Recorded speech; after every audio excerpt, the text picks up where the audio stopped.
ॐ नमो भगवते वासुदेवाय। ॐ नमो भगवते वासुदेवाय।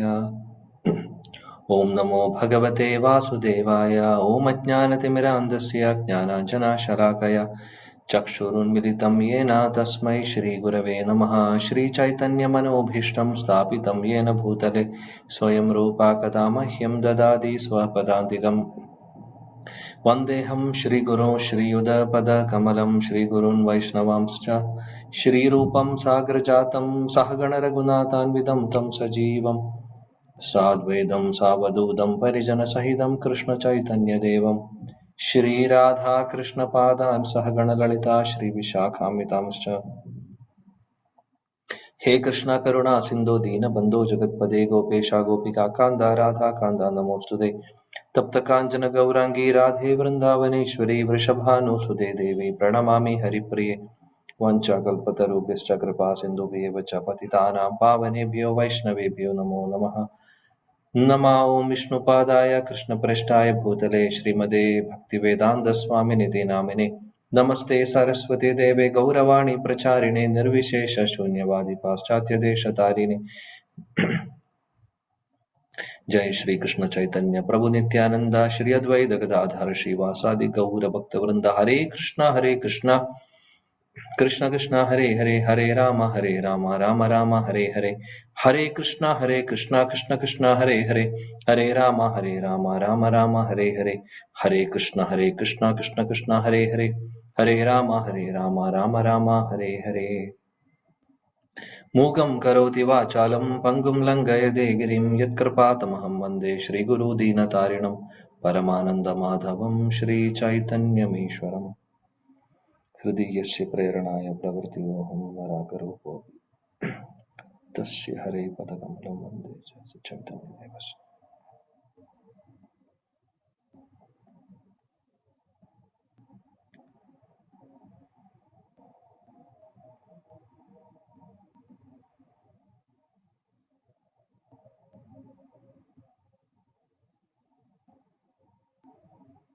ഹരേ കൃഷ്ണ. എല്ലാ പ്രിയപ്പെട്ട ഭക്തർക്കും ഒരു വിനീതമായ പ്രണാമം. ഗ്രന്ഥരാജ് ശ്രീമദ് ഭാഗവതം പ്രഥമസ്കന്ധം അധ്യായം 11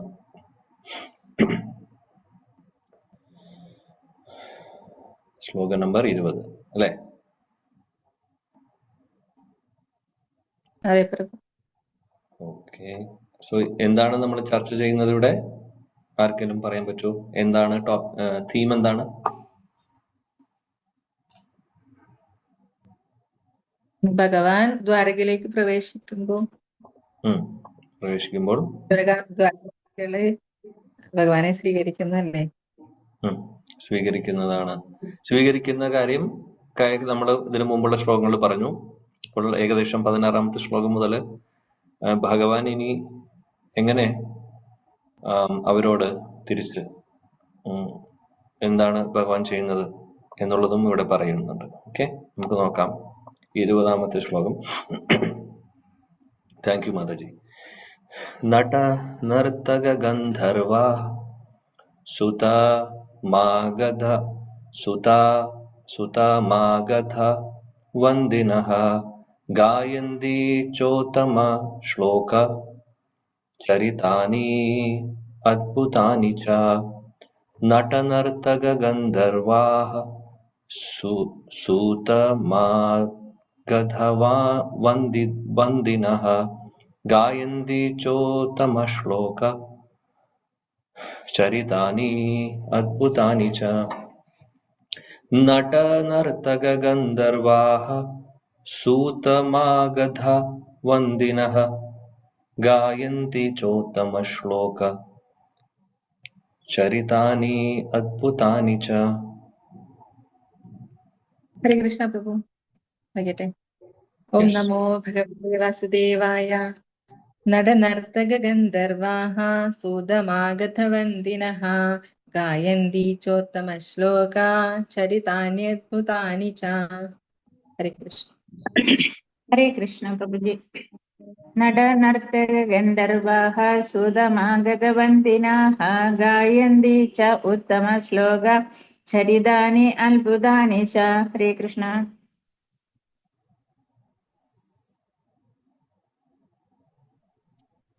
ഹരേ കൃഷ്ണ പ്രഭുജി. ഓം നമോ ഭഗവതി വാസുദേവായ. നടനർത്തക ഗന്ധർവാഃ സൂര്യമാഗധവന്ദിനഃ ഗായന്തി ചോത്തമ ശ്ലോക ചരിതാന്യദ്ഭുതാനി ച. ഹരേ കൃഷ്ണ. താങ്ക് യു പ്രഭു. ഹരേ കൃഷ്ണ പ്രഭു. നടനർത്തക ഗന്ധർവ സൂതമാഗധവന്ദിനഃ ഗായന്തി ചുത്തമ ശ്ലോക ചരിതാനി അത്ഭുതാനി ച. ഹരേ കൃഷ്ണ. ഹരേ കൃഷ്ണ പ്രഭുജി. നടനർത്ത ഗന്ധർവാ സൂതമാഗതവന്ദിനഃ ഗായന്തി ചോത്തം അശ്ലോക ചരിതാന്യദ്ഭുതാനി ച. ഹരേ കൃഷ്ണ. ഹരേ കൃഷ്ണ പ്രഭുജി. നടന നർത്തക ഗന്ധർവ സൂതമാഗതാവന്ദിനഃ ഗായന്തി ചോത്തുത്തമ ശ്ലോക ചരിതാന്യത്ഭുതാനി ച. ഹരേ കൃഷ്ണ. ഓക്കെ. വിവർത്തനം ഭാവാർത്ഥം വായിക്കൂ ആരെങ്കിലും. ഹരേ കൃഷ്ണ. വിവർത്തനം ഭാവാർത്ഥം. ശ്രീലപ്രഭാതയ്ക്ക് ജയ്. ഭഗവാന്റെ അതിമാനുഷ ലീലകളാൽ പ്രചോദിതരായി വിദഗ്ധരായ നാടകക്കാരും കലാകാരന്മാരും നർത്തകരും ഗായകരും പുരാവൃത്തകരും വംശചരിത്രകാരന്മാരും വിദൂഷകരായ പ്രാസംഗികരുമെല്ലാം അവരുടേതായ സംഭാവനകൾ നൽകിക്കൊണ്ട് മുന്നോട്ട് പോയിക്കൊണ്ടിരുന്നു. ഭാവാർത്ഥം. 5000 വർഷങ്ങൾക്ക് മുമ്പും നാടകക്കാർ, കലാകാരന്മാർ, നർത്തകർ, ഗായകർ, ചരിത്രകാരന്മാർ, വംശചരിത്രകാരന്മാർ, പ്രാസംഗികർ തുടങ്ങിയവരുടെ സേവനം സമൂഹത്തിന് ആവശ്യമായിരുന്നുവെന്ന് വെളിപ്പെടുന്നു. നർത്തകർ, ഗായകർ, നാടകീയ കലാകാരന്മാർ എന്നിവർ മിക്കവാറും ശൂദ്ര സമൂഹത്തിൽ നിന്നുള്ളവരും അതേസമയം പണ്ഡിതരായ പുരാവൃത്തകർ, വംശചരിത്രകാരന്മാർ, പ്രസിദ്ധരായ പ്രാസംഗികർ എന്നിവർ ബ്രാഹ്മണ കുലത്തിൽ നിന്ന് വന്നവരുമാകുന്നു. അവരെല്ലാവരും ഒരു പ്രത്യേക ജാതിയിൽ പെടുന്നവരും അവരുടേതായ കലകളിൽ അതിനായി പ്രത്യേക പരിശീലനം സിദ്ധിച്ചവരുമാകുന്നു. അത്തരം നാടകക്കാരും നർത്തകരും ഗായകരും പുരാവൃത്തകരും വംശചരിത്രകാരന്മാരും വിദഗ്ധ പ്രാസംഗികരുമൊക്കെ വ്യത്യസ്ത കാലങ്ങളിലെയും വിവിധ യുഗങ്ങളിലെയും സാധാരണമല്ലാത്ത ഭഗവാന്റെ അതിമാനുഷിക ലീലകളെക്കുറിച്ചും അവ കാലക്രമം അനുസരിച്ചുള്ളവയല്ലെങ്കിലും ശ്രദ്ധ പതിപ്പിച്ചവരാകുന്നു. എല്ലാ പുരാണങ്ങളും വ്യത്യസ്ത കാലങ്ങളിലും യുഗങ്ങളിലും വിവിധ ഗ്രഹങ്ങളിൽ ഭഗവാനുമായി മാത്രം ബന്ധപ്പെട്ട ചരിത്ര സത്യങ്ങളാകുന്നു. ആകയാൽ അവയിൽ കാലക്രമം അനുസരിച്ചുള്ള വ്യത്യാസം നമുക്ക് കണ്ടെത്താനും ആകില്ല. ആയതിനാൽ ആധുനിക ചരിത്രകാരന്മാർക്ക് അവ തമ്മിൽ കൂട്ടിയോജിപ്പിക്കുന്ന കണ്ണി കണ്ടെത്താൻ കഴിയുന്നില്ല. അതിനാൽ യാതൊരു അടിസ്ഥാനവുമില്ലാതെ അനധികൃതമായി പുരാണങ്ങളൊക്കെയും കാൽപ്പനിക കഥകളാണെന്ന് അവർ നിരൂപിച്ചിരിക്കുന്നു. ഭാരതത്തിൽ 100 വർഷങ്ങൾക്ക് മുമ്പ് പോലും എല്ലാ നാടക അവതരണങ്ങളും മുഖ്യമായും ഭഗവാന്റെ അതിമാനുഷിക പ്രവർത്തനങ്ങളെ കേന്ദ്രീകരിച്ചായിരുന്നു. സാമാന്യ ജനങ്ങൾ ഈ നാടകങ്ങളെ യഥാർത്ഥമായി ആസ്വദിച്ചിരുന്നു. മാത്രവുമല്ല, യാത്രാ സംഘങ്ങൾ ഭഗവാന്റെ അതിമാനുഷ്യ ലീലകൾ വിസ്മയകരമായി അവതരിപ്പിച്ചിരുന്നു. അപ്രകാരം ഗണ്യമായ ശൈക്ഷിക ജ്ഞാനമില്ലെങ്കിലും അജ്ഞരായ കർഷകർ പോലും വേദവിജ്ഞാനത്തിൽ പങ്കാളികളായിത്തീരുന്നു. ആയതിനാൽ വിദഗ്ധ നാടക നടന്മാരും നർത്തകരും ഗായകരും പ്രാസംഗികരുമൊക്കെ സാമാന്യ ജനങ്ങളുടെ ആത്മീയ ജ്ഞാനോദ്ദീപനത്തിന് അവശ്യ ഘടകങ്ങളാകുന്നു. പരമ്പരയുമായുള്ള വംശചരിത്രത്തെ സംബന്ധിച്ച് വിവരണം നൽകുന്ന ചരിത്രകാരന്മാർ ഒരു പ്രത്യേക കുലത്തിലെ മുഴുവൻ അനന്തരഗാമികളെ കുറിച്ചുള്ള പൂർണ്ണ വിവരം നൽകുന്നു. ഇപ്പോഴും ഭാരതത്തിലെ തീർത്ഥാടന കേന്ദ്രങ്ങളിലെ മാർഗോപദേഷ്ടാക്കൾ പുതുതായി വരുന്ന തീർത്ഥാടകർക്ക് വംശാവലിയെക്കുറിച്ച് ഒരു ലഘു വിവരണം നൽകുന്നു. ഇത്തരം അത്ഭുതാവഹമായ പ്രവൃത്തി പലപ്പോഴും അവണ്ണമുള്ള പ്രധാന വിവരങ്ങൾ സ്വീകരിക്കുന്നതിനായി അധികം തീർത്ഥാടകരെ ആകർഷിക്കുന്നു. ഹരേ കൃഷ്ണ പ്രഭുജി. Thank you. Hare Krishna. Thank you മാതാജി. സോ ഭഗവാനെ സ്വീകരിക്കുന്ന കൂട്ടത്തിൽ ഉള്ള ആളുകളെ കുറിച്ചാണ് ഇവിടെ പറയുന്നത്. നട്ട എന്ന് പറഞ്ഞു കഴിഞ്ഞാൽ നാടകക്കാര്, നർത്തകരുണ്ട്, പിന്നെ ഗന്ധർവന്മാരുടെ എന്താണ് സേവനം? പാടുന്ന സേവനം അല്ലെ? ഗാനങ്ങൾ പാടുന്ന സേവനമാണ് ഗന്ധർവര്. ഇപ്പൊ നർത്തകരുണ്ട്, നാട്യരുണ്ട്, അല്ലെങ്കിൽ ഡ്രാമ അല്ലെങ്കിൽ നാടകം നാടകക്കാര്. പിന്നെ സൂത എന്ന് പറഞ്ഞു കഴിഞ്ഞാൽ പൗരാണിക, അതായത് ഹിസ്റ്റോറിയൻസ് എന്ന് പറയും. അതേപോലെ പിന്നെ അങ്ങനെ ഒരുപാട് ആളുകൾ. വന്ദിനഹ, വളരെ നന്നായിട്ട് സംസാരിക്കുന്ന ആളുകൾ. അവരെല്ലാവരും ഭഗവാനെ സ്തുതിച്ചുകൊണ്ടിരിക്കുകയാണ്. ഭഗവാൻ കൃഷ്ണനെ ഉത്തമ ശ്ലോക എന്ന് പറയുന്നു ഭഗവാനെ ഇവിടെ അഭിസംബോധന ചെയ്തിട്ടുണ്ട് അല്ലെ. ഗായന്തി ചുത്തവും ഉത്തമ ശ്ലോക. ഉത്തമ ശ്ലോക എന്ന് പറഞ്ഞു കഴിഞ്ഞാൽ ഭഗവാന്റെ ഒരു പേരാണ്. ഉത്തമ ശ്ലോകം എന്ന് പറയുന്ന വാക്കിന് പല അർത്ഥങ്ങളുണ്ട്. അതിലെ ഒരു അർത്ഥം എന്ന് പറഞ്ഞു കഴിഞ്ഞാൽ ഭഗവാൻ ഏത് ശ്ലോകങ്ങൾ ഉപയോഗിച്ചാണോ ഭഗവാനെ സ്തുതിക്കുന്നത് ആ ശ്ലോകങ്ങളെല്ലാം ഉത്തമമാണെന്ന് പറയും. ഉത്തമ ശ്ലോകങ്ങളാണെന്ന് പറയും. അതൊരർത്ഥം. അതേപോലെ ഏതെല്ലാം ശ്ലോകങ്ങൾ കൊണ്ട് അല്ലെങ്കിൽ ശ്ലോകങ്ങൾ ഉപയോഗിച്ചുകൊണ്ട് ആ ഭഗവാനെ സ്തുതിക്കുമ്പോൾ അപ്പോൾ ഭഗവാന്റെ പേരും ഉത്തമ ശ്ലോകം എന്ന് വിളിക്കുന്നു. അങ്ങനെ ഇവിടെ ഉദ്ദേശിക്കുന്നത് ഉത്തമ ശ്ലോകം എന്ന് ഉദ്ദേശിക്കുന്നത് ഭഗവാന്റെ പേരാണ് ഇവിടെ ഈ ഒരു ശ്ലോകത്തിൽ ഉദ്ദേശിക്കുന്നത്. ഭഗവാന് ഒരു പേരും കൂടെ ഉണ്ട്. അങ്ങനെ അനന്തമാണ് അദ്ദേഹത്തിന്റെ പേരുകൾ അല്ലെ. ഉത്തമ ശ്ലോക എന്ന് ഉദ്ദേശിക്കുന്നത് ഇപ്പോൾ വേറൊരു ശ്ലോകത്തില് വൃത്രാസുരന്റെ പ്രാർത്ഥനയിലും ഉത്തമ ശ്ലോകം എന്ന് പറയുന്ന ഒരു വാക്ക് വരുന്നുണ്ട്. മമോത്തമ ശ്ലോക ജനേഷു സഖ്യം സംസാര ചക്രേ ഭ്രമതാ സ്വകർമ്മഭിഹി. അവിടെയും പറയുന്നുണ്ട്. അതായത് ഭഗവാനെ ഉത്തമ ശ്ലോകങ്ങൾ ഉപയോഗിച്ചുകൊണ്ട്, അതിമനോഹരമായിട്ടുള്ള ശ്ലോകങ്ങൾ കൊണ്ട് ഭഗവാനെ സ്തുതിക്കുന്ന ആ ശുദ്ധ ഭക്തര്, ഭഗവാന്റെ ശുദ്ധ ഭക്തര്, ആ ഭക്തരുടെ സംഘം അല്ലെങ്കിൽ അവരുടെ ഒരു അസോസിയേഷൻ ഞാൻ ആഗ്രഹിക്കുന്നു എന്ന് പറഞ്ഞ് വൃത്രാസുരൻ പ്രാർത്ഥിക്കുന്നുണ്ട്. അല്ലെങ്കിൽ അവരുടെ ഒരു ഫ്രണ്ട്ഷിപ്പ് ഞാൻ ആഗ്രഹിക്കുന്നു എന്ന് പറഞ്ഞ് അദ്ദേഹം പ്രാർത്ഥിക്കുന്നു. അങ്ങനെ ഉത്തമ ശ്ലോകം എന്ന് പറയുന്നത് പല സ്ഥലങ്ങളിൽ കാണാം. ഇവിടെ ഈ പറയുന്ന ഡ്രാമ അല്ലെങ്കിൽ നാടകക്കാര്, നർത്തകര്, പാടുന്നവര്, ഒരുപാട് ആളുകൾ ഉണ്ടായിരുന്നു. അവരെല്ലാവരും തന്നെ ഭഗവാനെ സ്വീകരിക്കുകയാണ് ചെയ്യുന്നത്. അവരുടേതായിട്ടുള്ള കഴിവുകൾ അവര് ഉപയോഗിച്ചുകൊണ്ട് ഭഗവാനെ സ്വീകരിക്കുന്നു. ശീല പ്രഭുപാദി പറയുന്നു, 5000 വർഷം മുമ്പും ഈ പറയുന്ന നമ്മുടെ സമൂഹത്തിൽ ഇതെല്ലാം കൂടുതലായിരുന്നു. ഇങ്ങനെയുള്ള അതായത് ഓത്തന്റിക് ആയിട്ടുള്ള ഡ്രാമ ചെയ്യുന്നവര്, ആർട്ടിസ്റ്റുമാര്, നർത്തകര്, പാട്ടുകാര് ഒക്കെ ഇപ്പോഴത്തെ പോലെ പേരിനും പ്രശസ്തിക്കും വേണ്ടി മാത്രം ചെയ്യുന്ന ഒരു കാര്യമല്ല. പിന്നെ ഇവിടെ ശീല പ്രഭുപാദി പറയുന്നു, നർത്തകരും അത് പാടുന്നവരും അങ്ങനെയുള്ളവരൊക്കെ, അതേപോലെ തന്നെ ഡ്രാമ നാടകം ചെയ്യുന്നവരൊക്കെ കൂടുതലും അങ്ങനെയുള്ളവര് ശൂദ്ര സമൂഹത്തിൽ നിന്ന് വന്നിട്ടുള്ളവരായിരിക്കും. അതേപോലെ തന്നെ മറ്റുള്ള ആളുകളെ കുറിച്ച് ഇവിടെ പറയുന്നുണ്ട്. അതായത് ഭംഗിയായിട്ട് സംസാരിക്കുന്നവര്, അല്ലെങ്കിൽ പബ്ലിക് സ്പീക്കിംഗ് ചെയ്യുന്നവര്, അല്ലെങ്കിൽ നേരത്തെ പറഞ്ഞ പോലെ ഹിസ്റ്റോറിയൻ, സൂത, അങ്ങനെയുള്ള കമ്മ്യൂണിറ്റീസ്, അങ്ങനെയുള്ള ആളുകളൊക്കെ കൂടുതലും ബ്രാഹ്മണ കമ്മ്യൂണിറ്റിയിൽ നിന്നായിരിക്കും ജനറലി എന്നാണ് ശീല പ്രഭുപാദി പറയുന്നത്. ആക്ച്വലി ശാസ്ത്രപ്രകാരം നോക്കുമ്പോൾ ശരിയാണ്, ഇങ്ങനെയുള്ള ഡാൻസ്, അങ്ങനെയുള്ള ഡ്രാമ, ഇതെല്ലാം ആക്ടിങ് എന്നൊക്കെ പറയുന്ന ഒരു പ്രൊഫഷൻ നോർമലി ബ്രാഹ്മണർ അങ്ങനെ ചെയ്യുന്നത് കണ്ടിട്ടില്ല. ഇപ്പോഴത്തെ കാര്യമല്ല പറയുന്നത്, ഇപ്പോൾ എല്ലാവരും ചെയ്യുന്നു.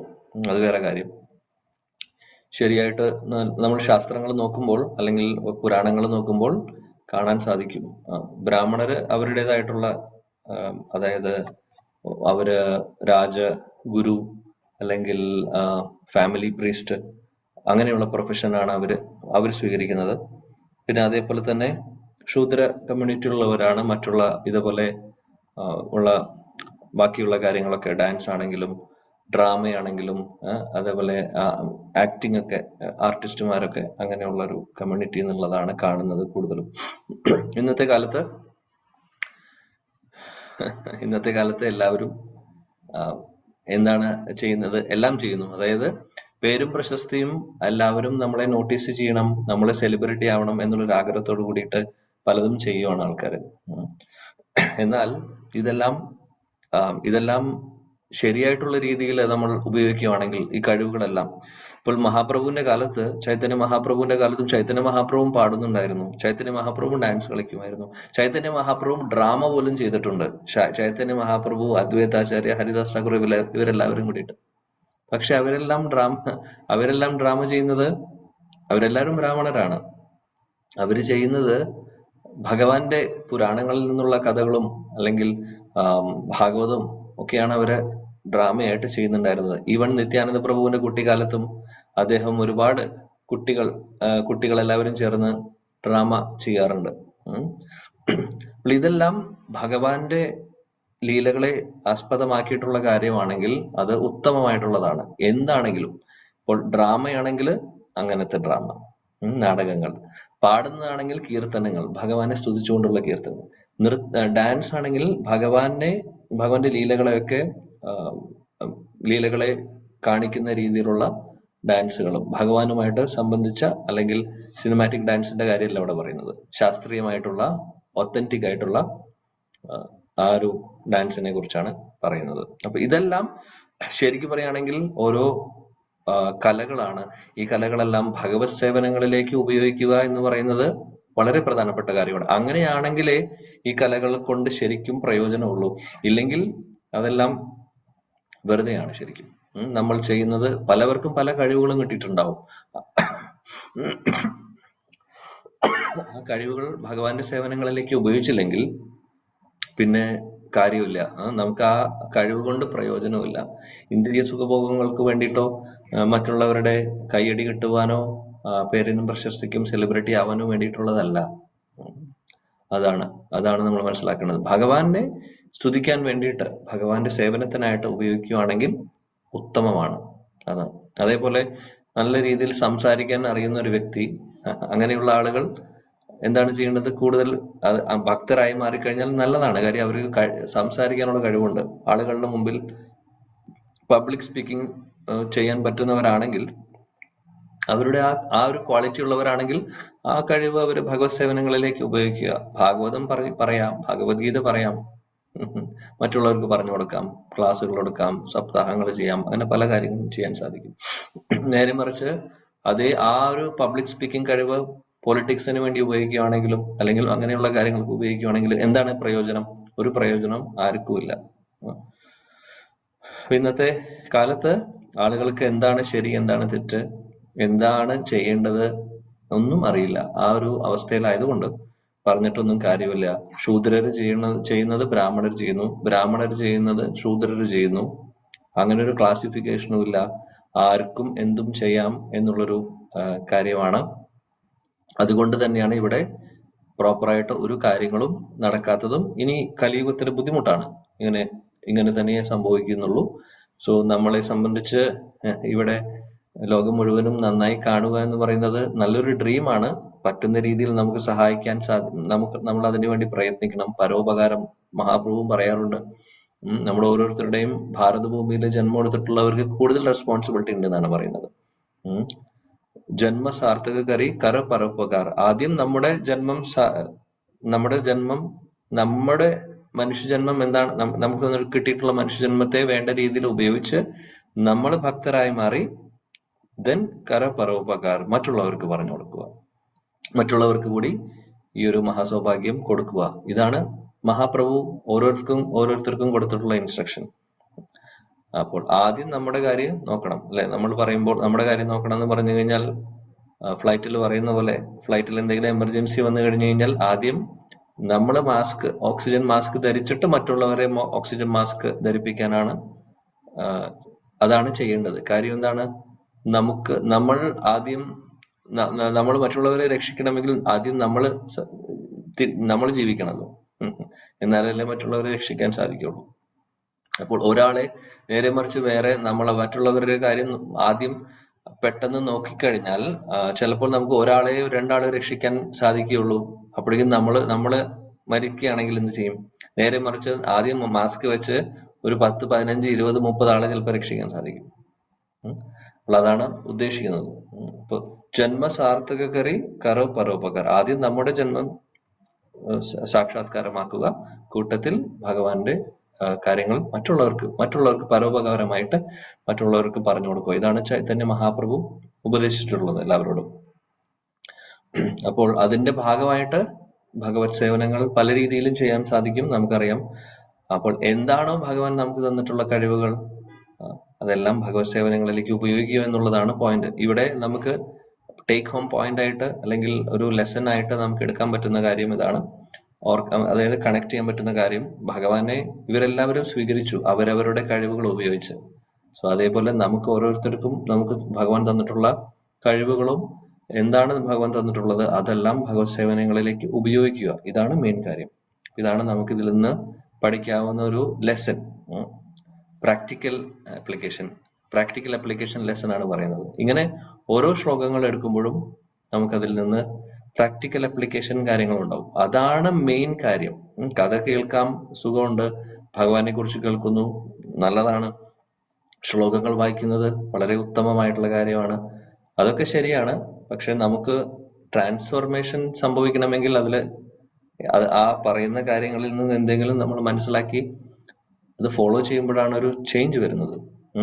നമ്മളൊരു ചേഞ്ച് വരുന്നത്. അല്ലെങ്കിൽ ഈ കഥകൾ ഇനിയും കേൾക്കുമായിരിക്കും, ചിലപ്പോൾ ഇനിയും ജന്മങ്ങൾ എടുക്കേണ്ടി വരും. വീണ്ടും കേട്ട് കേട്ട് കേട്ട് പിന്നെ നമ്മൾ ഇത് അതിൽ നിന്ന് പഠിച്ച കാര്യങ്ങൾ പ്രാക്ടിക്കലി നമ്മൾ എങ്ങനെ ഇത് ഫോളോ ചെയ്യാൻ സാധിക്കും, അങ്ങനെ ഒരു രീതിയിലേക്ക് നമ്മൾ ചിന്തിച്ചു തുടങ്ങുമ്പോഴാണ് ശരിക്കും പറയുകയാണെങ്കിൽ ഭാഗവതം ഹൃദയത്തിൽ അല്ലെങ്കിൽ ഭാഗവതം കൊണ്ട് ശരിക്കും പ്രയോജനം ഉണ്ടാവുന്നത്. ശ്രവണം എന്ന് നമ്മൾ എപ്പോഴും പറയും, ശ്രവണം കീർത്തനം. ശ്രവണം പൂർണ്ണമാവുന്നത് കേട്ടാൽ മാത്രം പോരാ, കേട്ട് അത് ഇതിലൂടെ വിട്ടതുകൊണ്ട് ആവുന്നില്ല ശ്രവണം. കേട്ടതിന് ശേഷം അതിലെ പറഞ്ഞ കാര്യങ്ങൾ അല്ലെങ്കിൽ കേട്ട കാര്യങ്ങൾ കണ്ടംപ്ലേറ്റ് ചെയ്ത് അതിൽ എന്താണ് പഠിക്കാനുള്ള പാഠം. കാര്യം ഇതെല്ലാം ഒന്ന് ചിന്തിക്കണം. ഈ കഥകൾ ആസ്വദിക്കാൻ വേണ്ടി മാത്രമല്ല ഭഗവാൻ തന്നിട്ടുള്ളത്. എന്തിനാണ് ഈ കഥകളെല്ലാം, പുരാണങ്ങളിൽ ഇത്രയും അധികം സ്റ്റോറീസും ഇത്രയധികം കഥകളും ഒക്കെ, ഇത്രയും അധികം ലീലകൾ എന്തിനാണ് ഭഗവാൻ ചെയ്തിട്ടുള്ളത്, ഭഗവാന്റെ ഭക്തര് ചെയ്തിട്ടുള്ളത്? വേറെ ഒന്നിനും വേണ്ടിയിട്ടല്ല, നമുക്ക് പ്രചോദനം തരാൻ വേണ്ടിയിട്ടാണ്, കൂടുതൽ ഭഗവാനിലേക്ക് അടുപ്പിക്കാൻ വേണ്ടിയിട്ടാണ്. എന്തിനാണ് ധ്രുവ ചരിത്രം ഉള്ളത്, എന്തിനാണ് പ്രഹ്ലാദ ചരിത്രം ഉള്ളത്? ധ്രുവ മഹാരാജിന്റെയും ചരിത്രം നമ്മൾ പഠിക്കുമ്പോൾ ഒരുപാട് കാര്യങ്ങൾ നമുക്ക് അതിൽ നിന്ന് പഠിക്കാനുണ്ട്. ആ കഥ കേൾക്കുക എന്ന് മാത്രമല്ല, കഥ കേൾക്കുന്നത് ഫസ്റ്റ് ലെവൽ മാത്രമാണ്. അങ്ങനെയുള്ള കഥകളുടെ പുറകിൽ ഒരുപാട് ഫിലോസഫി ഉണ്ട്, ഒരുപാട് തത്വങ്ങളുണ്ട്, ഒരുപാട് ലെസൺസ് ഉണ്ട്. അത് പ്രസന്റ് ചെയ്യുമ്പോൾ അത് നോർമലി ജനറൽ ആയിട്ട് പറയുവാണെങ്കിൽ ആർക്കും അത് ഉൾക്കൊള്ളാൻ സാധിക്കില്ല. അതുകൊണ്ട് ലീലകളിലൂടെ അത് അവതരിപ്പിക്കുകയാണ് ചെയ്യുന്നത്. അതാണ് പുരാണങ്ങളുടെ പ്രത്യേകത. ഉപനിഷത്തുകൾ എടുത്തു കഴിഞ്ഞാൽ അവിടെ ശ്ലോകങ്ങളും മാത്രമേ ഉള്ളൂ. അവിടെ തത്വങ്ങളൊക്കെ ശ്ലോകങ്ങളിലൂടെ പറയുവാണ്, അവിടെ കഥരൂപത്തിലല്ല കാര്യം. അതുകൊണ്ട് അത് എല്ലാവർക്കും ഡൈജസ്റ്റ് ചെയ്യാൻ സാധിക്കില്ല. അതുകൊണ്ടാണ് വ്യാസദേവൻ പിന്നീട് മഹാഭാരതം എഴുതിയത്. മഹാഭാരതത്തിന്റെ പുറകില് വലിയ ഒരുപാട് തത്വങ്ങൾ, ഫിലോസഫിക്കൽ കാര്യങ്ങളുണ്ട്, ഒരുപാട് ലെസൺസ് ഉണ്ട് അതിൽ പഠിക്കാൻ. പക്ഷെ അപ്പോൾ അത് കാര്യം അല്ലാതെ ആളുകളുടെ തലയിലേക്ക് വ്യാസദേവൻ പറഞ്ഞിട്ടുള്ള പോലെ, അതായത് എല്ലാ കാറ്റഗറീസിലുള്ള ആളുകൾക്കും, സ്ത്രീകൾക്കും ശൂദ്രർക്കും എല്ലാ കമ്മ്യൂണിറ്റിയിലുള്ള ആളുകൾക്കും വേദങ്ങളിൽ പറയുന്ന തത്വങ്ങൾ, അതിലെ ജ്ഞാനം, അതിലെ എസെൻസ് അല്ലെങ്കിൽ മെസ്സേജ് എന്താണെന്ന് ആളുകളിലേക്ക് എത്തിക്കാൻ വേണ്ടിയിട്ട് അദ്ദേഹം മഹാഭാരതം എഴുതിയിട്ടുണ്ട്. അതേപോലെ വേറെ പുരാണങ്ങൾ എഴുതിയിട്ടുണ്ട്. പിന്നെ ശ്രീമദ് ഭാഗവതം ശില വ്യാസദേവൻ അവസാനം എഴുതുന്നത് എന്തിനാണ്? ഭഗവാനെ കുറിച്ചുള്ള കാര്യങ്ങൾ, ശുദ്ധ ഭക്തിയെ കുറിച്ച് കൂടുതലധികം പ്രതിപാദിച്ചിട്ടില്ല, പല സ്ഥലങ്ങളിലും മിക്സ് ആയിട്ടാണ് പറഞ്ഞിട്ടുള്ളത്. അതുകൊണ്ട് അത് സ്പെസിഫിക്കലി ശുദ്ധ ഭക്തിയുടെ പ്രാധാന്യം മനസ്സിലാക്കി തരുവാൻ വേണ്ടിയിട്ട് ശ്രീമദ് ഭാഗവതം അദ്ദേഹം എഴുതുന്നു.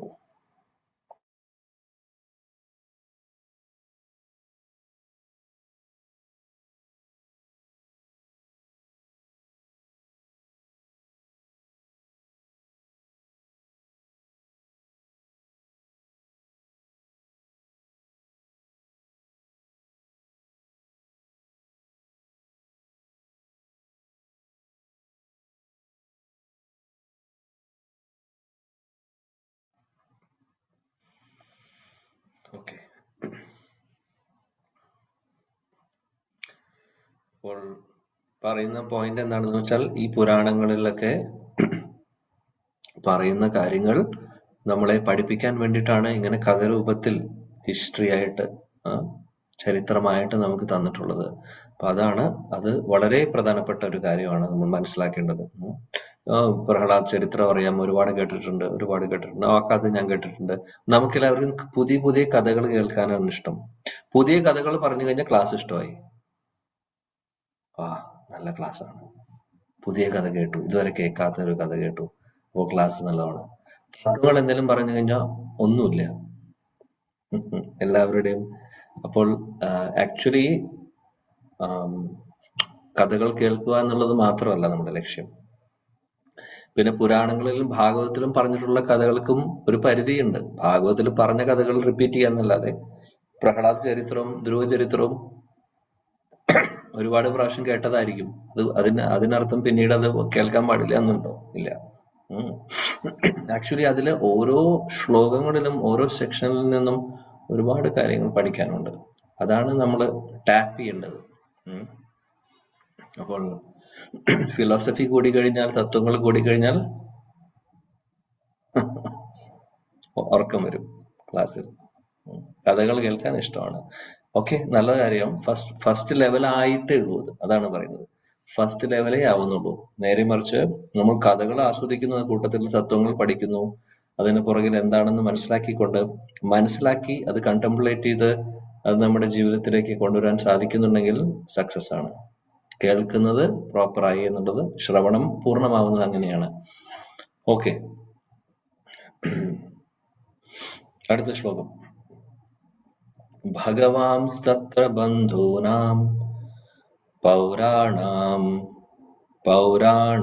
അനുവർത്തിനാം യഥാ വിധി ഉപസംഗമ്യ സർവേഷാം മാനമാദതേ.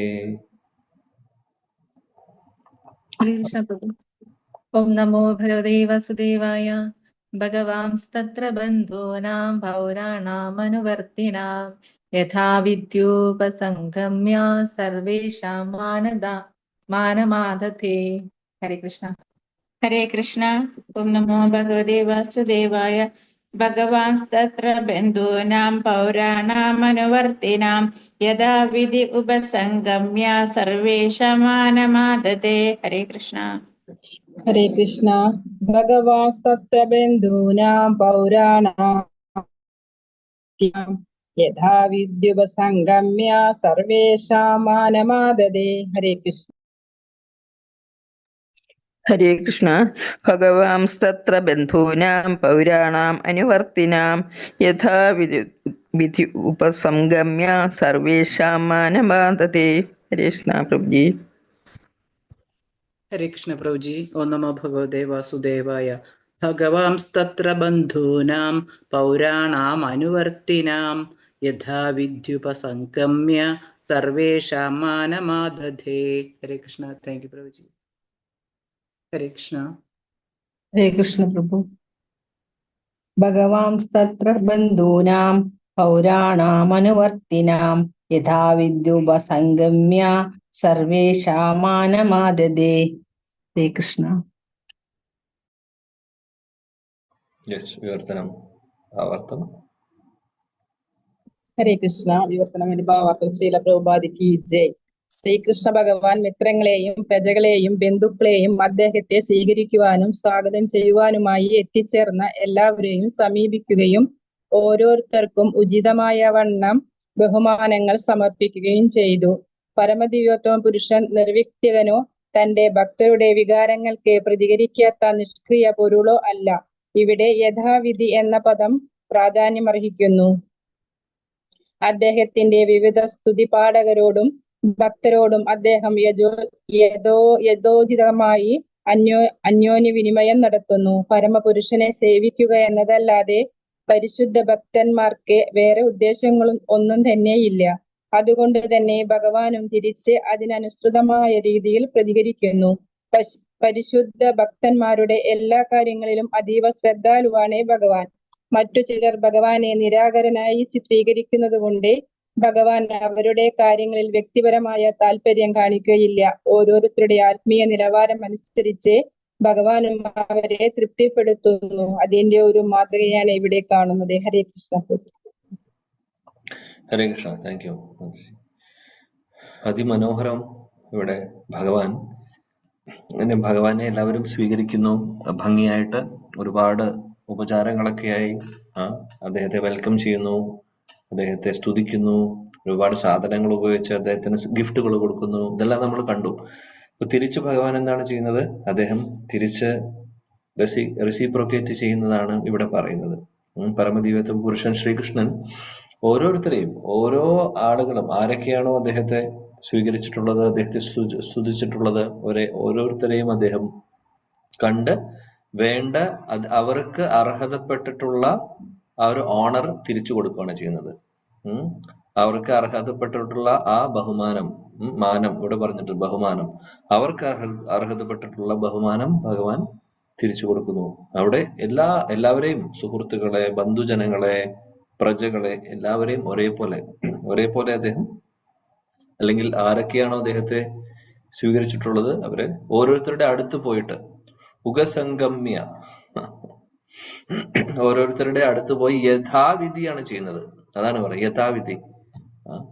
യഥാവിധി എന്ന് പറഞ്ഞാൽ അവർക്ക് അർഹതപ്പെട്ടത് അതനുസരിച്ചിട്ട് ഉപസംഗമ്യ അവരുടെ അടുത്ത് പോയി ഭഗവാൻ അവർക്ക് വേണ്ട ബഹുമാനം സമർപ്പിക്കുന്നു. ഒന്ന് ആലോചിച്ച് നോക്കൂ. പരമദിവ്യോത്തമ പുരുഷൻ നമ്മളെ പഠിപ്പിക്കുകയാണ് എങ്ങനെയായിരിക്കണം.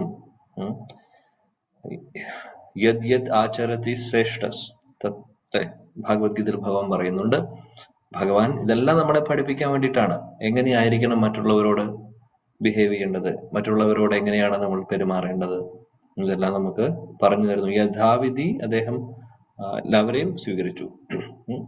ഇപ്പോൾ യഥാവിധി ഇതിൽ നിന്ന്, അതേപോലെ തന്നെ യഥാവിധി അപ്പൊ ഇതിൽ നിന്ന് നമ്മൾ പഠിക്കേണ്ട പാഠം എന്താണ്? യഥാവിധി. അപ്പോൾ അതിന്റെ അർത്ഥം നമ്മുടെ പ്രാക്ടിക്കൽ ആപ്ലിക്കേഷൻ ചിന്തിക്കുമ്പോൾ ഭക്തരുടെ കൂട്ടത്തിൽ ഒരുപാട് ഭക്തരുണ്ടാവും. അതിൽ ഒരുപാട് പേര് സീനിയർ ആയിരിക്കും.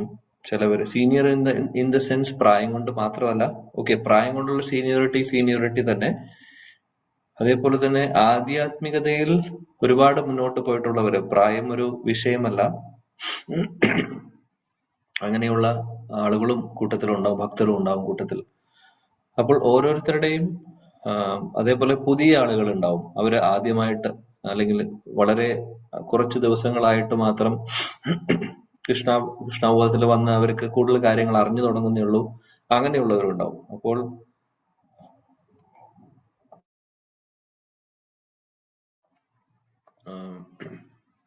ഉത്തമാധികാരികൾ, മധ്യമധികാരികൾ, കനിഷ്ഠാധികാരികൾ നമ്മൾ പല ക്ലാസ്സുകളിൽ ചർച്ച ചെയ്തിട്ടുണ്ട്. കനിഷ്ഠാധികാരികൾ എന്ന് പറഞ്ഞു കഴിഞ്ഞാൽ തുടക്കക്കാര്. നമ്മളെല്ലാവരും തുടക്കക്കാരാണ്. അതിൽ തന്നെ പല ഗ്രഡേഷൻ ഉണ്ടാവും. മധ്യമധികാരി എന്ന് പറഞ്ഞു കഴിഞ്ഞാൽ ലെവൽ മാറി. മധ്യമ അധികാരിയുടെ ലെവലിലേക്ക് നമ്മൾ ആരും എത്തിയിട്ടില്ല. ഉത്തമാധികാരി പിന്നെ ചിന്തിക്കാൻ പോലും നമുക്ക് സാധിക്കാത്ത ശുദ്ധ ഭക്തരെ കുറിച്ചാണ് ഉത്തമാധികാരി.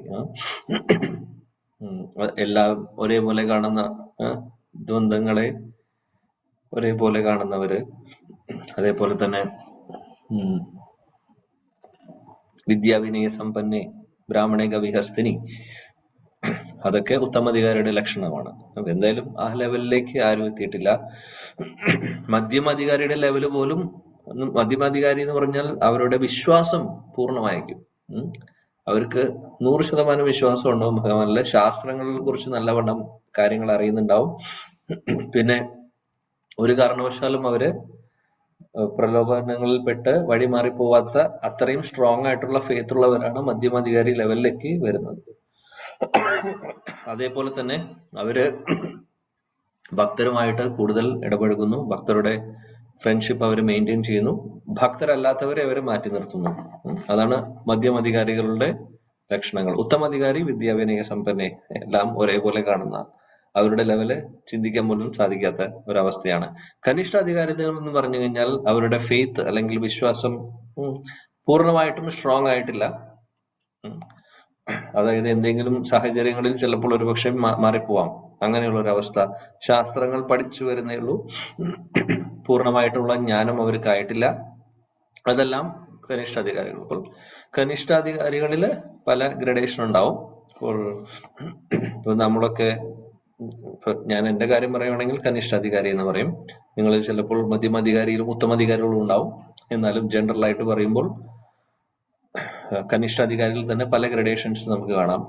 കനിഷ്ഠരിൽ തന്നെ കുറച്ച് നല്ല രീതിയിൽ മുന്നോട്ട് പോകുന്ന ആൾക്കാരുണ്ടാവും, പിന്നെ ഒരു ചെറിയൊരു മീഡിയം ലെവലിൽ നിൽക്കുന്നുണ്ടാവും, പിന്നെ വളരെ പുതിയ ആളുകളുണ്ടാവും. അങ്ങനെ പല കാറ്റഗറീസ് നമുക്ക് കാണാൻ സാധിക്കും. അപ്പോൾ ശാസ്ത്രങ്ങൾ പറയുന്നു, ഓരോരുത്തരെയും ഉത്തമാധികാരികളാണെങ്കിലും മധ്യമാധികാരികളാണെങ്കിലും കനിഷ്ഠാധികാരികളാണെങ്കിലും അവര് അർഹതപ്പെടുന്നത് അനുസരിച്ച് നമ്മൾ അവരെ ബഹുമാനിക്കണം, അവർക്ക് വേണ്ട കാര്യങ്ങൾ ചെയ്തു കൊടുക്കണം. ഇത് വളരെ ഇമ്പോർട്ടന്റ് ആണ്. ഒരു സാധകനെ സംബന്ധിച്ച് ഇപ്പോൾ ഉദാഹരണത്തിന് ഒരു ശുദ്ധ ഭക്തൻ വരുവാണെങ്കിൽ, നമ്മുടെ ഗുരുസ്ഥാനത്തുള്ള ആളുകൾ, ശുദ്ധഭക്തര്, ഗുരുജനങ്ങൾ വരുമ്പോൾ അവര് ഉത്തമാധികാരികളാണ്. അപ്പോൾ അവരെ വേണ്ട രീതിയിൽ നമ്മൾ ബഹുമാനിക്കണം. അവര് അർഹതപ്പെടുന്ന രീതിയിൽ തന്നെ നമ്മൾ ബഹുമാനിക്കണം. ഒരു സംശയമില്ല കാര്യത്തിൽ. പിന്നെ അതേപോലെ തന്നെ ഒരുപാട് ഇതുപോലുള്ള സീനിയർ ആയിട്ടുള്ള ഭക്തരും മധ്യമാധികാരികളുടെ ലെവലും ഉണ്ടാവും, ചിലപ്പോൾ ഉത്തമാധികാരികളുടെ ലെവലും ഉണ്ടാവും. പലപ്പോഴും ഉത്തമാധികാരികളെ നമ്മൾ അങ്ങനെ കാണുമ്പോൾ നമുക്ക് മനസ്സിലാവില്ല എന്ന് മാത്രം, ഉള്ളിൽ ആയിരിക്കും അത് ഉള്ളത്. പുറമേക്ക് ഒരു മധ്യമാധികാരിയെ പോലെ ആയിരിക്കും അവർ ബിഹേവ് ചെയ്യുന്നത്. അതായത് ശിലപ്രഭുജി പറഞ്ഞിട്ടുണ്ട് പല സ്ഥലങ്ങളിൽ, ഉത്തമാധികാരി ആയിരിക്കും അവര്, ഗുരുജനങ്ങളൊക്കെ, ശുദ്ധഭക്തരൊക്കെ. പക്ഷെ പ്രീച്ചിങ്ങിന് വേണ്ടിയിട്ട് അല്ലെങ്കിൽ പ്രചരണം ചെയ്യുന്നതിന് വേണ്ടിയിട്ട് അവർ ചിലപ്പോൾ മധ്യമാധികാരിയുടെ ലെവലിലേക്ക് വരും എന്ന് ഉദ്ദേശിക്കുന്നത് വേറെ ഒന്നും കൊണ്ടല്ല. അങ്ങനെ പറയാറുണ്ട് അദ്ദേഹം, പല സ്ഥലങ്ങളിൽ അത് പറയുന്നുണ്ട്. കാരണം എന്താണെന്ന് വെച്ചാൽ, വിദ്യാവിനയ സമ്പന്ന എന്ന് പറയുന്ന രീതിയിൽ നമ്മുടെ എല്ലാത്തിനെയും ഒരേപോലെ കാണുമ്പോൾ പ്രോപ്പറായിട്ട് നമുക്ക് പ്രീച്ച് ചെയ്യാൻ സാധിക്കില്ല. കാര്യം വേണ്ട മരുന്നുകൾ വേണ്ട ആളുകൾക്ക് കൊടുക്കണം, അല്ലെ? അപ്പോൾ അതനുസരിച്ചിട്ട് വേണം, കാലവും സമയവും സിറ്റുവേഷനും നോക്കിയിട്ട് വേണം മെഡിസിൻ കൊടുക്കാൻ. അപ്പോൾ ഉത്തമാധികാരിയെ സംബന്ധിച്ച് മൃഗങ്ങളെയും മനുഷ്യരെയും ഒരേപോലെ കാണുമ്പോൾ, അങ്ങനെ ഒരു ലെവൽ ആവുമ്പോൾ അത് ആക്ച്വലി പ്രചരണത്തിന് ഹെൽപ്പ് ചെയ്യില്ല. കാര്യം തിരിച്ചറിഞ്ഞാൽ നമുക്ക് തിരിച്ചറിയണം ആർക്കാണ് എന്ത് മരുന്ന് കൊടുക്കേണ്ടത് എന്നുള്ളത്. അപ്പൊ അത് മധ്യമാധികാരിയുടെ ലെവലിലാവുമ്പോൾ അത് പ്രോപ്പർ ആവും. അതുകൊണ്ട് നമ്മൾ കാണുന്നു, ഉത്തമാധികാരികളായിട്ടുള്ളവര്, ശിലപ്രഭുജി അടക്കം അവരെല്ലാവരും മധ്യമാധികാരിയെ പോലെ വന്ന് അവര് പ്രീച്ച് ചെയ്യുന്നു അല്ലെങ്കിൽ പ്രചരണം ചെയ്യുന്നു. അപ്പോൾ അവര് മധ്യമാധികാരികളുടെ ലെവൽ എടുക്കുവാണെങ്കിൽ നമ്മുടെ അവസ്ഥ എന്താണ്? കനിഷ്ഠാധികാരി പോലും ആയിട്ടുണ്ടാവില്ല. അതാണ് നമ്മുടെയൊക്കെ അവസ്ഥ. പറയുന്ന പോയിന്റ് എന്താണെന്ന് വെച്ചാൽ, ഓരോരുത്തരെയും അവരവര് അർഹതപ്പെടുന്ന ആ ഒരു സ്ഥാനം അനുസരിച്ചിട്ട് നമ്മൾ റെസ്പെക്ട് ചെയ്യണം എന്നുള്ളതാണ് ഭഗവാൻ നമ്മളെ ഈ ശ്ലോകത്തിൽ നിന്ന് പഠിപ്പിക്കുന്ന പ്രാക്ടിക്കൽ പോയിന്റ്. യഥാവിധി അവർക്ക് വേണ്ടി വേണ്ട ബഹുമാനം കൊടുക്കണം. ഗുരുസ്ഥാനത്തുള്ളവർക്ക് ബഹുമാനം കൊടുക്കണം. പലപ്പോഴും മലയാളികൾക്കുള്ള ഒരു പ്രശ്നം എന്താണെന്ന് വെച്ചാൽ, നമുക്ക് ഹിന്ദി അല്ലെങ്കിൽ നോർത്ത് ഇന്ത്യൻസിന് ഒരുപാട് ചില നല്ല കൾച്ചറുകളുണ്ട്. അത് ഞാൻ വളരെയധികം നോട്ട് ചെയ്തിട്ടുള്ള ഒരു കാര്യമാണ്. എന്താണ് ഒരു ഉദാഹരണം പറയുകയാണെങ്കിൽ, ഒരു സീനിയർ ആയിട്ടുള്ള ഒരാള്, ഭക്തരാവട്ടെ ഭക്തിയിലുള്ളവരാവട്ടെ അല്ലാത്തവരായിക്കട്ടെ, ആരായാലും ഒരു സീനിയർ ആയിട്ടുള്ള ഒരു വ്യക്തി അല്ലെങ്കിൽ പ്രായമായിട്ടുള്ള ഒരു വ്യക്തിയെ കാണുമ്പോൾ നാച്ചുറലി അവര് കുമ്പിട്ട് കാല് തൊട്ട് വന്ദിക്കും. നാച്ചുറലി നോർമലി എല്ലാവരും ചെയ്യുന്ന കാര്യമാണ്. ശ്രദ്ധിച്ചിട്ടുണ്ടാവും. മലയാളികൾക്ക് കുമ്പിടാന്ന് പറഞ്ഞു കഴിഞ്ഞാൽ ഏതാണ്ട് അഭിമാനം പോകുന്ന പോലെയാണ്. നമുക്കത് ശീലമില്ല. പിന്നെ അപ്പൊ പറഞ്ഞിട്ട് കാര്യമില്ല. അതുകൊണ്ട് ഈ ഒരു കൾച്ചർ നാച്ചുറൽ ആയിട്ട് അവർക്കുണ്ട്. അതുകൊണ്ട് അങ്ങനെയുള്ളവർ ഉള്ളത് കൊണ്ട് അവര് ഭക്തിയിൽ വരുമ്പോൾ ഓട്ടോമാറ്റിക്കലി ഈ ശീലങ്ങളൊക്കെ അവർക്ക് യൂസ്ഫുൾ ആവും. നമുക്കൊക്കെ പ്രശ്നം എന്താണെന്ന് വെച്ചാൽ, അത് ശീലമില്ലാത്ത കാരണം പിന്നെ അത് പഠിച്ചെടുത്ത് ചെയ്യേണ്ടി വരും. ആളുകളുടെ മുമ്പിൽ കുമ്പിടാൻ, ഹരേ കൃഷ്ണ പറയാൻ പോലും ചിലപ്പോൾ മടിയാണ് ആളുകൾ. അങ്ങനത്തെ അവസ്ഥയാണ്. നേരെ മറിച്ച് ഇതെല്ലാം ഇതെല്ലാം നമ്മൾ കാണുന്ന കാര്യങ്ങളാണ്. സോ സീനിയർ, സുപ്പീരിയർ, ഗുരുസ്ഥാനത്തുള്ളവര്, ഇവരെല്ലാവരും നമ്മൾ എല്ലാവരെയും, അതേപോലെ സീനിയർ ആയിട്ടുള്ള ഭക്തിയിൽ വളരെ ഭംഗിയായിട്ട് മുന്നോട്ട് പോകുന്നവരൊക്കെ ഉണ്ടെങ്കിൽ തീർച്ചയായിട്ടും അവരെ ബഹുമാനിക്കണം നമ്മൾ. ബഹുമാനം ചിലപ്പോൾ നമ്മൾ പറയും എന്റെ അകത്ത് നല്ല ബഹുമാനമാണ്, എന്നാൽ അത് കാണിക്കേണ്ട ആവശ്യമുണ്ടോ? ഇത് ഏതാണ്ട് ചില ആളുകൾ പറയുന്ന പോലെയാണ്, അമ്പലത്തിലേക്ക് എന്തിനാണ് പോവേണ്ട ആവശ്യം? എന്റെ ഹൃദയത്തിൽ ഭഗവാൻ ഇരിക്കുമല്ലേ, അമ്പലത്തിൽ പോകേണ്ട ആവശ്യമില്ല, എല്ലായിടത്തും ഞാൻ ഭഗവാനെ കാണുന്നു എന്ന് പറയുന്ന പോലെയാണ്. ബഹുമാനമുണ്ട് പക്ഷെ കാണിക്കുന്നില്ല എന്ന് പറയുമ്പോൾ ഇതൊരു ജസ്റ്റിഫിക്കേഷൻ ആണ്. ആക്ച്വലി ഇത് എസ്കേപ്പ് ചെയ്യാണ് ഇത് ചെയ്യുന്നത്. നമുക്കൊന്നും നഷ്ടപ്പെടാൻ പോകുന്നില്ല. ഉള്ളിലുള്ള സ്നേഹം പ്രകടിപ്പിക്കണം, ഉള്ളിലുള്ള ബഹുമാനം പ്രകടിപ്പിക്കണ്ടേ. പിന്നെ ഇപ്പോ ഒരു ഫാമിലി റിലേഷൻഷിപ്പിൽ തന്നെ സ്നേഹമുണ്ട് ഭാര്യയും ഭർത്താവിനും തമ്മിൽ എന്ന് പറഞ്ഞ് മനസ്സിൽ സ്നേഹമുണ്ട് എന്ന് പറഞ്ഞിട്ട് വല്ല കാര്യമുണ്ടോ? എക്സ്പ്രസ് ചെയ്തില്ലെങ്കിൽ ആ റിലേഷൻ സ്ട്രോങ് ആയിട്ട് പോവോ? ഇല്ല. എക്സ്പ്രഷൻ, അതായത് നമുക്ക് സ്നേഹമുണ്ടെന്ന് മറ്റുള്ള ആൾക്ക് തോന്നണം. അതേപോലെ അമ്മ മക്കള് അല്ലെങ്കിൽ അച്ഛൻ മക്കള്, പാരന്റൽ റിലേഷൻ ആണെങ്കിലും എക്സ്പ്രസീവ് അല്ലെങ്കിൽ എങ്ങനെയാണ് ശരിയാവുന്നത്? ഇപ്പോൾ ആധ്യാത്മിക ലോകത്തില് നമ്മൾ കാണുന്ന ഗോലോക വൃന്ദാവനത്തിലെ ലീലകളൊക്കെ നമ്മളെപ്പോഴും കേൾക്കുമ്പോൾ എല്ലാവരും എക്സ്പ്രസീവാണ്, ആരും ഉള്ളിൽ ഇങ്ങനെ പിടിച്ചിരിക്കുന്നില്ല. ഉള്ളിലുള്ളത് എക്സ്പ്രസ് ചെയ്യുക. അതിന്റെ അർത്ഥം ഷോ ചെയ്യാന്നുള്ളതല്ല പറയുന്നത്, മറ്റുള്ളവരെ കാണിക്കാൻ വേണ്ടി നമ്മൾ എന്തെങ്കിലും ചെയ്തു കൂട്ടുക എന്നുള്ളതല്ല, അതല്ല ഉദ്ദേശിക്കുന്നത്. ഉള്ളിലുണ്ടെങ്കിൽ, ഉള്ളിൽ ബഹുമാനം ഉണ്ടെങ്കിൽ അത് പുറത്തു കൊണ്ടുവരിക. ഉള്ളിൽ സ്നേഹം ഉണ്ടെങ്കിൽ യെസ്, അതിന്റെ അർത്ഥം വഴിയിൽ കാണുന്ന ആൾക്കാരെ കാണുമ്പോൾ തന്നെ പോയി കെട്ടിപ്പിടിക്കാനല്ല ഉദ്ദേശിക്കുന്നത്. ഇനി അത് അപ്പുറത്തെ ലെവലിലേക്ക് പോകും. ഡിവോട്ടീസിന്റെ കൂട്ടത്തിൽ ഈ ഒരു കാര്യം കൂടെ ഉണ്ട്. എല്ലാവരും സ്നേഹം, അതായത് കാണുമ്പോൾ തന്നെ ഉടനെ തന്നെ പോയി അത് ചെയ്യുന്നത് മോശമാണെന്നല്ല പറയുന്നത്. അതൊരു ശരിക്കും പറയണമെങ്കിൽ ഒരു റെസിപ്രൊക്കേഷൻ ആണ്, നമ്മൾ സ്നേഹം പ്രകടിപ്പിക്കുന്നതാണ്. എന്നാലും നമ്മള് അത് അതായത് നാച്ചുറൽ ആയിട്ട് നമ്മളത് കൾട്ടിവേറ്റ് ചെയ്തെടുക്കേണ്ട ഒരു കാര്യമാണ്. ആർട്ടിഫിഷ്യലി അപ്പൊ ഇനീഷ്യലി ചിലപ്പോൾ ആർട്ടിഫിഷ്യലി ചെയ്യേണ്ടി വരും, പക്ഷെ എന്നാലും we have to do.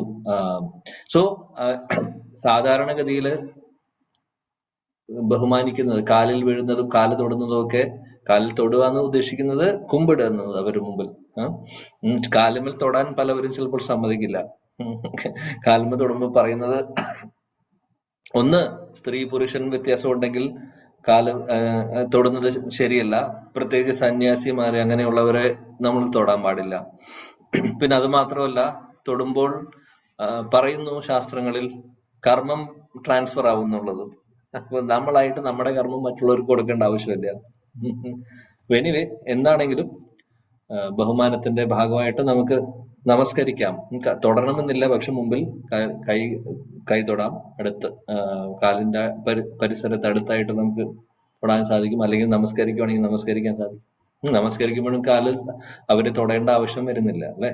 So ഇതെല്ലാം റെസ്പെക്ട് കാണിക്കുന്ന മാർഗം. റെസ്പെക്ട് നമ്മൾ മറ്റുള്ളവർക്ക് കൊടുക്കുന്നത് എക്സ്പ്രസ് ചെയ്യുന്ന കാര്യങ്ങൾ എക്സ്പ്രസ് ചെയ്യുന്നത് ഇങ്ങനെയാണ്. സോ ഈ എക്സ്പ്രഷൻസും ഇമ്പോർട്ടന്റ് ആണ്. ഇത് അൺഫോർച്ചുനേറ്റ്ലി നമ്മുടെ ആളുകൾക്ക് ശീലമില്ലാത്തത് കൊണ്ട് അത് ഉള്ളിൽ നിന്ന് വരാൻ ബുദ്ധിമുട്ടാണ്. സോ ഇനീഷ്യലി നമ്മൾ അത് കൾട്ടിവേറ്റ് ചെയ്യണം. നമ്മളത് ചെയ്ത് പിന്നെ അത് ശീലമാവും. അപ്പോൾ ചില ആളുകളുണ്ട്, കുട്ടികൾ അല്ലെങ്കിൽ പ്രത്യേകിച്ച് നോർത്ത് ഇന്ത്യൻസ്, അവര് അച്ഛന്റെയും അമ്മയുടെയും കാലം എന്നും, ഉദാഹരണത്തിന് ഓഫീസിൽ പോകുന്നതിന് മുമ്പാണെങ്കിൽ, അല്ലെങ്കിൽ സ്കൂളിൽ പോകുന്ന കുട്ടിയാണെങ്കിൽ പോകുന്നതിന് മുമ്പ് അച്ഛന്റെയും കാലം തൊട്ടിട്ടാണ് പോകുന്നവരുണ്ട്, അങ്ങനെ ചെയ്യുന്നവരുണ്ട്. അപ്പോൾ ആ ഒരു കൾച്ചറുള്ളവര് നാച്ചുറലി ഇതെല്ലാം അവർക്ക് ഈസിയാണ്. പിന്നെ അപ്പോൾ ഇവിടെ ഭഗവാൻ റെസിപ്രോക്കേറ്റ് ചെയ്യുന്ന രീതികളാണ് പറയുന്നത്. പലവരും പല രീതികളിൽ, പല ആളുകളും ഉണ്ട് ഇതില്, പല പൊസിഷനിൽ ഇരിക്കുന്ന ആൾക്കാരുണ്ട്. ഇപ്പോൾ നമ്മൾ ഇതിനു മുമ്പും പറഞ്ഞിട്ടുണ്ട്, യുധിഷ്ഠിര മഹാരാജാവ്, അതേപോലെ ഭീമസേനൻ, അർജുനൻ, അവരുടെ മുമ്പിൽ വരുന്ന സമയത്ത് ഭഗവാൻ അതേപോലെ നകുലൻ, സഹദേവൻ, ഇവരോട് എല്ലാവരോടും പല രീതിയിലാണ് ഭഗവാൻ റെസിപ്രോക്കേറ്റ് ചെയ്യുന്നത്. യുധിഷ്ഠിര മഹാരാജാവിനെ കാണുമ്പോൾ നമസ്കരിക്കുകയാണ് ചെയ്യാറ് ഭഗവാൻ. അതുപോലെ ഭീമനും അർജുനെ ആലിംഗനം ചെയ്യും. കാര്യം അവർ സുഹൃത്തുക്കളെ പോലെയാണ്. അവർ ഏകദേശം ഒരേ പ്രായക്കാരാണ്, പിന്നെ സുഹൃത്തുക്കളെ പോലെയാണ്. നകുലനും സഹദേവനും ആണെങ്കിൽ അവരെ ഭഗവാൻ അനുഗ്രഹിക്കും, ബ്ലെസ്സിങ് കൊടുക്കും. കാര്യം അവര് ഭഗവാന്റെ കാലിൽ നമസ്കരിക്കുമ്പോൾ അവർക്ക് അനുഗ്രഹം കൊടുക്കും. അപ്പൊ അതാണ് പറയുന്നത്, ഭഗവാൻ ഓരോരുത്തരെയും ഡീൽ ചെയ്യുന്നത് അവരുടെ പൊസിഷൻ അനുസരിച്ച്. So it's A very important lesson Krishna is teaching all of us.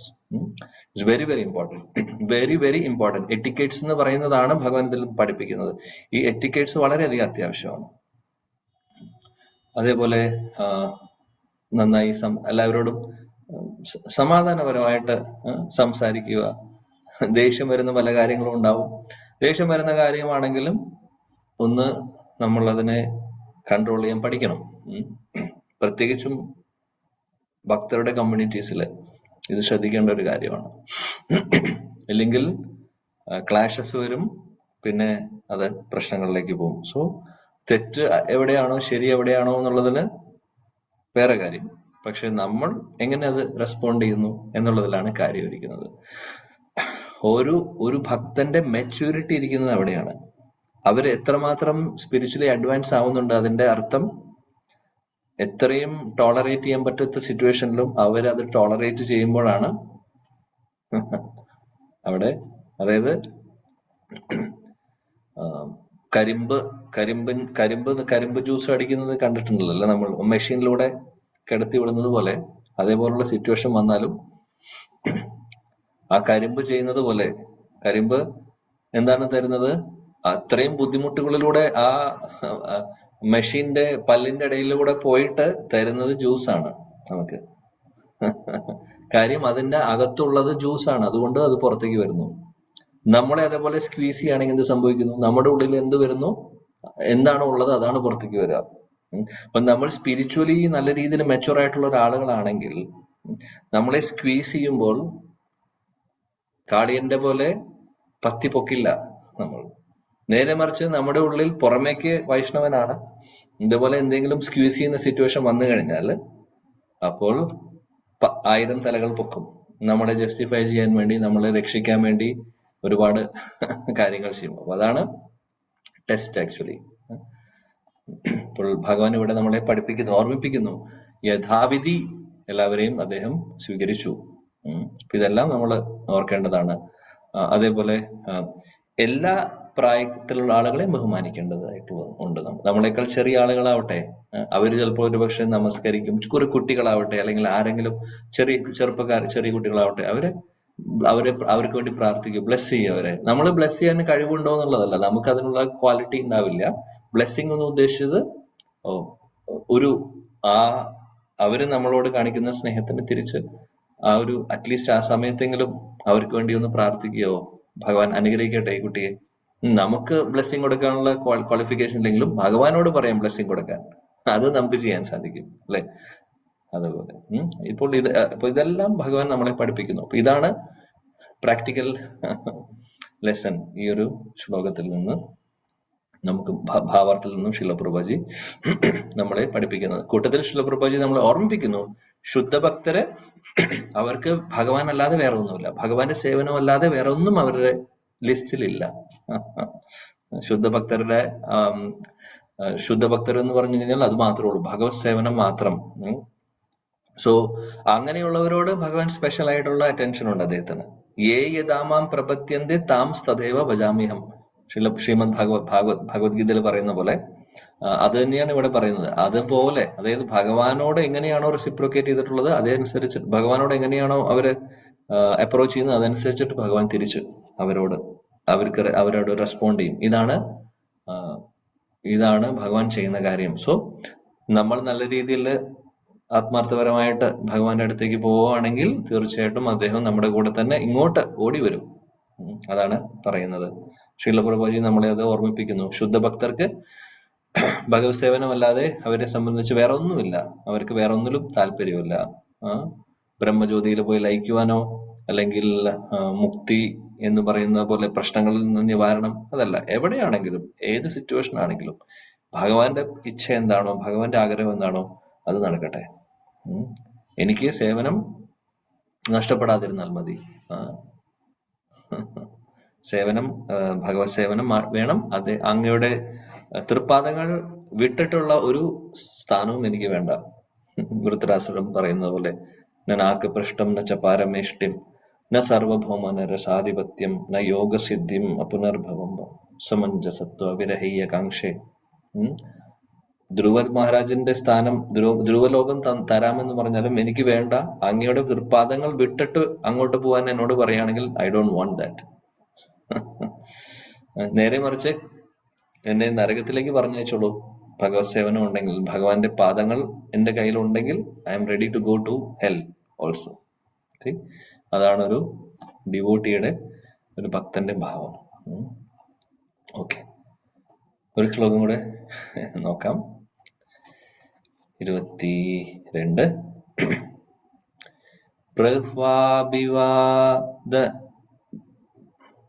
പ്രഹ്വാഭിവാദനാ ശ്ലേഷ കരസ്പർശാസ്മിതേ ക്ഷണൈഃ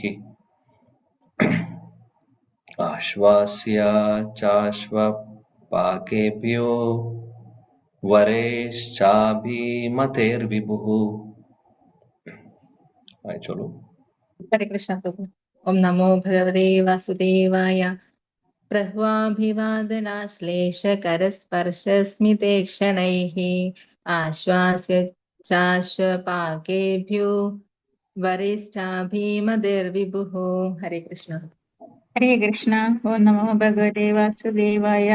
പ്രഹ്വാ അഭിവാദന ശ്ലേഷകരസ്പർശസ്മിതേ ക്ഷണൈഃ ആശ്വാസ്യ ച അശ്വപാകേഭ്യോ വരൈശ്ച അഭിമതേർവിഭുഃ.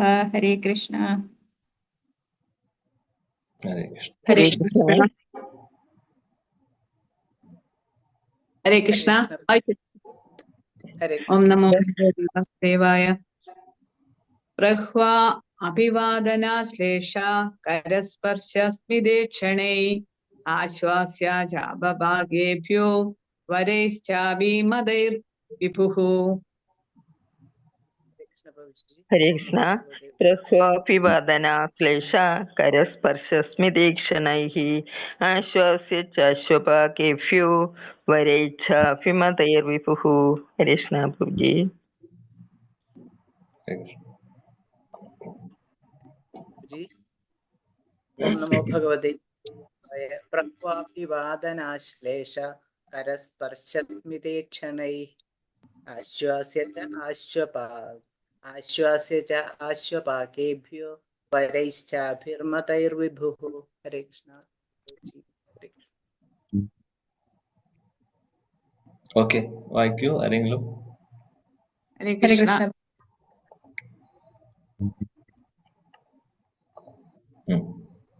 ആരെങ്കിലും ഹരേ കൃഷ്ണ. വിവർത്തനം ഭാവാർത്ഥം. എസി ഭക്തിവേദാന്ത സ്വാമി ശ്രീല പ്രഭുപാദ് കി ജയ്.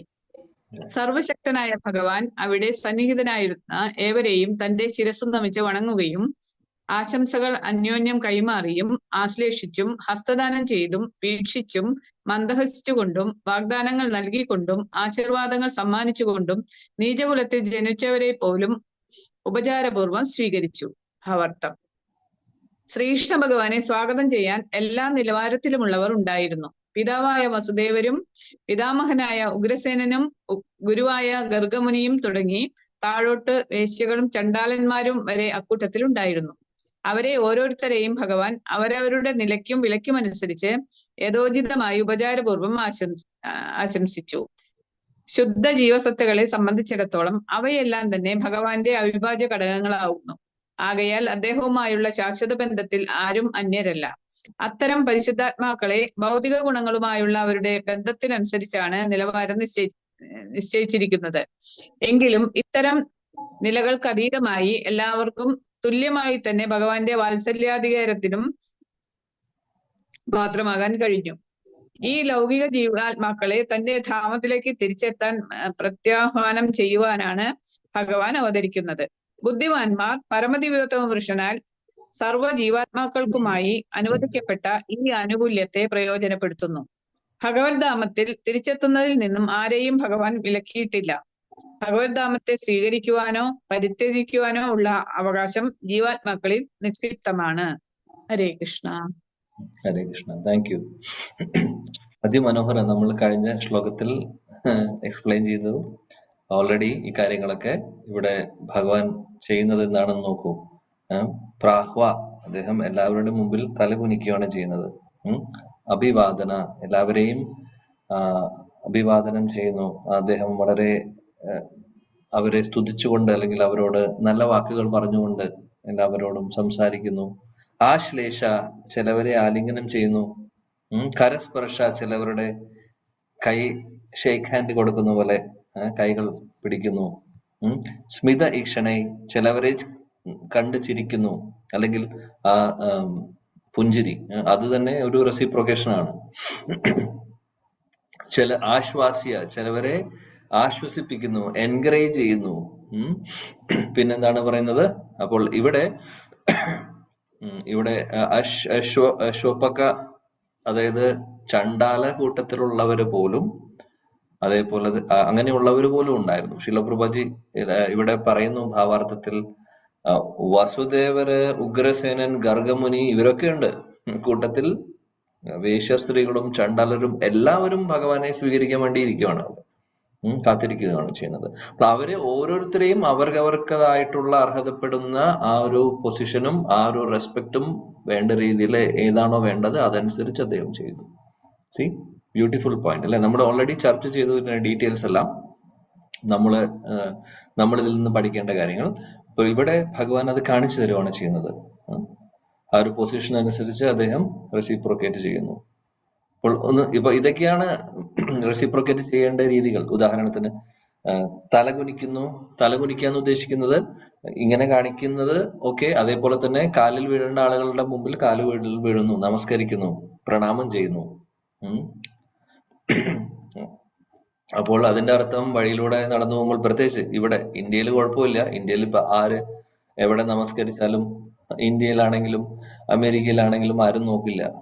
നേരെ മറിച്ച് ഞാനിരിക്കുന്ന സ്ഥലത്ത് വഴിയിൽ ഇതേപോലെ നമസ്കരിക്കുക ചെയ്തു കഴിഞ്ഞാൽ ചിലപ്പോൾ ഒരു പക്ഷെ ആളുകൾ നോക്കും, എന്താണ് സംഭവം എന്നറിയില്ല അവർക്ക്.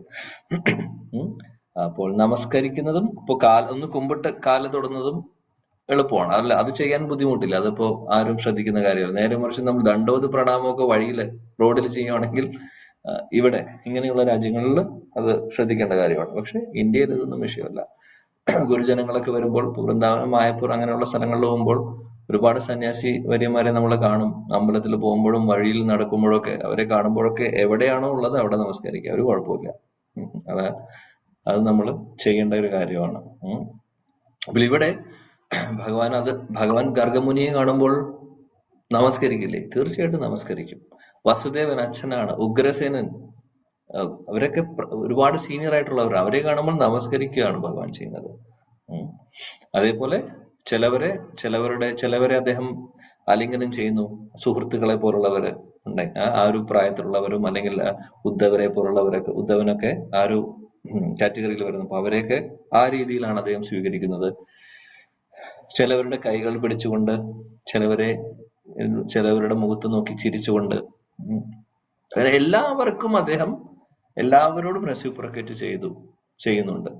ഇതാണ്, ആരെയും അദ്ദേഹം മാറ്റി നിർത്തുന്നില്ല. ശിലപ്രഭാജി ആ ഒരു പോയിന്റും കൂടെ അവിടെ ഭാവാർത്ഥത്തിൽ പറയുന്നു. ഭഗവാന്റെ അംശമാണ് എല്ലാവരും. ഓരോരുത്തരും ഓരോ കാറ്റഗറിയിലാണ്, ഗ്രേഡിൽ ഉള്ളവരാണെങ്കിലും റാങ്ക് വ്യത്യാസം ഉണ്ടാവും എന്നുണ്ടെങ്കിലും എല്ലാവർക്കും അവരവർ അർഹതപ്പെടുന്ന രീതിയിലുള്ള ബഹുമാനവും അവരവർ അർഹതപ്പെടുന്ന രീതിയിലുള്ള ആ ഒരു ഗ്രീറ്റിംഗ്സും ഭഗവാൻ കൊടുക്കുന്നുണ്ട്. അത് വലിയൊരു കാര്യമാണ്. ചില ആളുകൾക്കുള്ള വേറൊരു പ്രശ്നം ഇതാണ്, സീനിയർ ആയിട്ടുള്ള, ഇപ്പോൾ ഉദാഹരണം പറയുകയാണെങ്കിൽ ഇത് ശ്രീപാദ രാമാനുജാര്യരുടെ ഒരു മനോഹരമായിട്ടുള്ളൊരു സ്റ്റോറി. രാമാനുജാര്യരുടെ സമ്പ്രദായത്തിലെ, ശ്രീപാദ രാമാനുജാര്യരുടെ സമ്പ്രദായത്തിലെ നിന്ന്, അദ്ദേഹത്തിന്റെ സമ്പ്രദായത്തിൽ നിന്ന് പഠിക്കാൻ പറ്റുന്ന ഏറ്റവും നല്ല അല്ലെങ്കിൽ ഏറ്റവും വലിയൊരു പാഠം എന്ന് പറഞ്ഞു കഴിഞ്ഞാൽ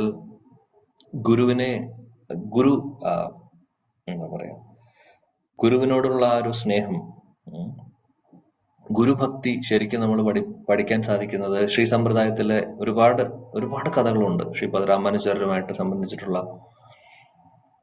അപ്പോൾ അതിലൊരിക്കൽ ഇതേപോലെ സംഭവിക്കുന്നുണ്ട്. ശ്രീപദ രാമാനുജാചാര്യര് ഒരു ഭക്തന്റെ വീട്ടിലേക്ക് അദ്ദേഹം യാത്ര ചെയ്യുകയാണ്. ഇതേപോലെ അദ്ദേഹം ഓരോ സ്ഥലങ്ങളിൽ നിന്ന് ഓരോ സ്ഥലങ്ങളിലേക്ക് പോവുകയാണ്. അപ്പോൾ അദ്ദേഹം വരുന്ന ഇൻഫർമേഷൻ അദ്ദേഹത്തിന്റെ 2 സെർവൻസ് പോയിട്ട് ഓൾറെഡി, അതായത് അടുത്ത ദിവസം അവിടെ വരും എന്ന് പറയാൻ വേണ്ടിയിട്ട് നേരത്തെ അവരെ ഇൻഫോം ചെയ്യാൻ വേണ്ടി പോവുകയാണ് ചെയ്യുന്നത്. അപ്പോൾ സംഭവിക്കുന്നത് എന്താണെന്ന് വെച്ചാൽ, ഞാൻ കൂടുതൽ ഡീറ്റെയിൽസിലേക്ക് പോകുന്നില്ല, സമയം കഴിഞ്ഞു.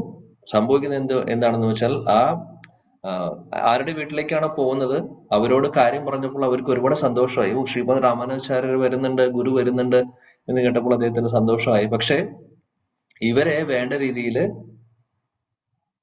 വന്ന 2 സേവകരെ വേണ്ട രീതിയിൽ ട്രീറ്റ് ചെയ്തില്ല. എന്നിട്ട് ഇവര് തിരിച്ചുപോയി ശ്രീപദ രാമാനുജാചാര്യരുടെ അടുത്ത് പോയി. അവർക്ക് അത് ഫീൽ ചെയ്തില്ല. ശ്രീപാദ രാമാനുജാചാര്യ അവരോട് ചോദിച്ചു, എങ്ങനെയാണ് അവിടെ പോയി കാര്യം പറഞ്ഞു, ഞാൻ വരുന്ന കാര്യം അറിയിച്ചു. അപ്പൊ ഇവര് പറഞ്ഞു, ഞാൻ അറിയിച്ചു. എന്താണ് ചെയ്തത്, നിങ്ങൾ അവിടെ പോയപ്പോൾ എങ്ങനെയായിരുന്നു അവരുടെ റിയാക്ഷൻ? അപ്പോൾ അവർ ഓരോ കാര്യങ്ങൾ എക്സ്പ്ലെയിൻ ചെയ്ത് കൊടുത്തു. സംഭവിച്ചത് എന്താണെന്ന് വെച്ചാൽ, ഇവരെ സ്വീകരിച്ച് അവിടെ ഇരുത്തി അവരെ 2 നല്ല വാക്ക് പറയോ അല്ലെങ്കിൽ അവർക്ക് വേണ്ടതായിട്ടുള്ള ഒന്നും ചെയ്തില്ല. അദ്ദേഹം എന്ത് ചെയ്തു, അത് കേട്ട വ്യക്തി, അതായത് ഹോസ്റ്റ് ചെയ്യാൻ പോകുന്ന ആ വൈഷ്ണവൻ, അദ്ദേഹം ഗുരു വരുന്നുണ്ട് എന്ന് കേട്ടപ്പോൾ എക്സൈറ്റ്മെന്റില് ഇവരെ ട്രീറ്റ് ചെയ്യാൻ മറന്നു, ഇവർക്ക് വേണ്ടത് ചെയ്തു കൊടുക്കാൻ മറന്നു. അപ്പോൾ തന്നെ അദ്ദേഹം അവിടുത്തെ അറേഞ്ച്മെന്റ്സിനായിട്ട് ഓടുകയായിരുന്നു ചെയ്യുന്നത്. അത് നാളേക്ക് ഇത് ശരിയാക്കണം, അത് ശരിയാക്കണം, അങ്ങനെ ശ്രദ്ധ മുഴുവനും ഗുരുവിനെ കുറിച്ച് ഓർത്ത്, അല്ലെങ്കിൽ അദ്ദേഹം അതിലേക്കായി ശ്രദ്ധ. ഈ ഒരു വിവരം കൊണ്ടുതന്ന 2 സേവകരെ മൈൻഡ് ചെയ്തില്ല അധികം വേണ്ട രീതിയിൽ. ഇത് ശ്രീപാദ രാമാനുജാചാര്യർക്ക് മനസ്സിലായപ്പോൾ ശ്രീപാദ രാമാനുജാചാര്യ അവിടെ പോലെ ക്യാൻസൽ ചെയ്തു. എനിക്ക് അങ്ങനെയുള്ള ഒരു ശിഷ്യന്റെ അടുത്തേക്ക് പോകേണ്ട ആവശ്യമില്ല എന്ന് പറഞ്ഞു. എന്റെ ശിഷ്യരെ വേണ്ട രീതിയിൽ ട്രീറ്റ് ചെയ്യാത്തവരെ, I don't want such a disciple. ഇതൊക്കെ വളരെയധികം പിന്നീട് അദ്ദേഹത്തിന് മനസ്സിലായി അദ്ദേഹം ചെയ്ത തെറ്റ്. പിന്നെ അദ്ദേഹം വന്ന് കാലിൽ നമസ്കരിച്ചുകൊണ്ട് ക്ഷമ ചോദിച്ച് പിന്നെ അത് സോൾവ് ആവുന്നു. പറയുന്നത് എന്താണെന്ന് വെച്ചാൽ, ഇതെല്ലാം വളരെ ഇമ്പോർട്ടന്റ് ആയിട്ടുള്ള കാര്യങ്ങളാണ്. സോ ആര് എന്നുള്ളതല്ല, ചിലപ്പോഴൊക്കെ നമുക്ക് സംഭവിക്കുന്നത്, വളരെ സീനിയർ ആയിട്ടുള്ള ആളുകൾ വരുമ്പോൾ നമ്മൾ അവരെ ശ്രദ്ധിക്കും, എന്നാൽ അവരുടെ കൂടെയുള്ള ആളുകളെ മൈൻഡ് ചെയ്യില്ല, അല്ലെങ്കിൽ നമ്മൾ വേണ്ട ശ്രദ്ധ കൊടുക്കില്ല. സോ അങ്ങനെ ആവരുത്. അവർ അർഹതപ്പെടുന്ന എന്താണോ അത് നമ്മൾ കൊടുത്തിരിക്കണം. ഇതാണ് ഭഗവാൻ നമ്മളെ പഠിപ്പിക്കുന്ന കാര്യം, ശാസ്ത്രങ്ങൾ പഠിപ്പിക്കുന്ന കാര്യം. നോക്കൂ, നമ്മൾ വെറുതെ പറയുന്നത് മാത്രമല്ല, ഭഗവാൻ നമ്മളെ കാണിച്ചു തരുന്നു. ഈ ശ്ലോകത്തിൽ നിന്നും കഴിഞ്ഞ ശ്ലോകത്തിൽ നിന്നും പഠിക്കാൻ പറ്റുന്ന ഏറ്റവും നല്ല ലെസൺസ് ആണ് ഇതെല്ലാം, അല്ലെ? സോ അതാണ് നമുക്ക് ഇന്നത്തെ ഭാഗവതം ക്ലാസ്സിൽ നിന്ന് പഠിക്കാൻ പറ്റിയ കാര്യങ്ങൾ. ഭഗവാന്റെ കാര്യം ഉണ്ടെങ്കിൽ അടുത്ത ശ്ലോകം 23ാമത്തെ ശ്ലോകം ബുധനാഴ്ച കണ്ടിന്യൂ ചെയ്യും പ്രഭു. Okay, thank you very much. ഗ്രന്ഥരാജ ശ്രീമദ് ഭാഗവതം की जय, जगत गुरु शिला प्रभुपाद की जय, समवेद गौर भक्त वृंद की जय, ताई गौर प्रेमानंद. Thank you. हरे कृष्णा. हरे कृष्णा. प्रणाम प्रभु.